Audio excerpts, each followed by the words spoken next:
Jetzt zu einem Ort, an dem nicht so viel los ist wie auf der Promenade, aber nur auf den ersten Blick. Denn wer vor allen Dingen an diesem Wochenende mal das Café Herzhäuschen besucht, der stellt fest, da steckt wirklich ganz viel Geschichte drin, über die sich die Menschen vor Ort auch ganz viel austauschen. Und genau darum geht es auch bei der Veranstaltung mit dem Titel Denkmal am Ort. Und zum ersten Mal sind auch 7 besondere Orte in Köln dabei. Und dazu gehört eben auch das Herzhäuschen. Ein kleines Café mitten in Köln-Bickendorf, ein Ort zum Wohlfühlen und gleichzeitig ein Ort der Erinnerung. Hier lebte früher die jüdische Familie Herz, von den Nazis vertrieben und ermordet. Die Betreiber des Cafés wollen, dass die Geschichte der Familie nicht vergessen wird. Es ist insofern schwierig, als dass es überhaupt keine Originaldokumente über die Familie Herz aus der Zeit gibt. Es gibt kein einziges Foto, es gibt keine einzige Postkarte, keine Briefe, es gibt keine Verwandten mehr. Das war schwierig. Wir konnten vieles rekonstruieren aus Briefen und amtlichen Schreiben. Wie also erinnern an Menschen, von denen es kaum Spuren gibt? Bei der Familie Herz nur möglich durch die Schilderung von Menschen, die Ähnliches erlebt haben, in Worte gefasst, bei einer szenischen Lesung. Wir sind bei der Probe dabei. Ein Viehwaggon steht am Bahnsteig.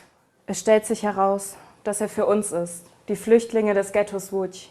Meine Mutter und ich werden in einen der Waggons gedrängt. Er füllt sich schnell, bis keine Stecknadel mehr hineinpasst. Wir sitzen dicht aneinander gedrängt auf dem Boden. Zwischen uns Alte und Kinder. Alle sind in derselben Lage. Ich glaube, das ist eine Möglichkeit, mehr Menschen die Geschichte vom Herzhäuschen näher zu bringen.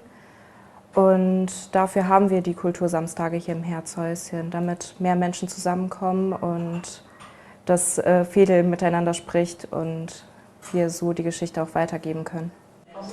Geschichte findet hier nicht im Museum statt, sondern mitten im Leben, das ganze Jahr über. Und das kommt auch bei den Gästen gut an. Hier ist ein wunderbarer Ort entstanden, direkt in der Nachbarschaft und mit tollen Veranstaltungen und ganz, ganz wunderbaren Menschen. Die Leute sind sich auch hier nicht fremd. Wenn ein Tisch besetzt ist und sind dann Stuhl frei, dann sagen die, komm, setz dich doch hier bei uns. Wir haben das so als unser Café quasi auch angenommen und haben dann sofort auch die Patenschaft übernommen für die Stolpersteine. Die Erinnerung gemeinsam wachhalten, sich mit anderen austauschen. Das ist es, was den Betreibern wichtig ist und was das Herzhäuschen zu einem ganz besonderen Ort macht. Es steht für alle Erinnerungen, die wir haben sollten in Deutschland, was eben in der schlimmen Zeit mit Juden und Andersdenkenden passiert ist. Nicht? Und ich finde, wir können nicht genug Erinnerungsstätten haben, gerade in heutiger Zeit. Deshalb beteiligt sich auch das Herzhäuschen immer wieder an Erinnerungsveranstaltungen. Hier und da passieren wir Menschen. Gelegentlich bleibt der Zug stehen.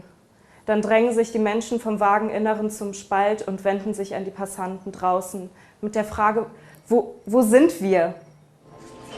Ein Stück weit eintauchen in die Vergangenheit der Familie kann man am Sonntag um 19 Uhr im Café Herzhäuschen in Bickendorf.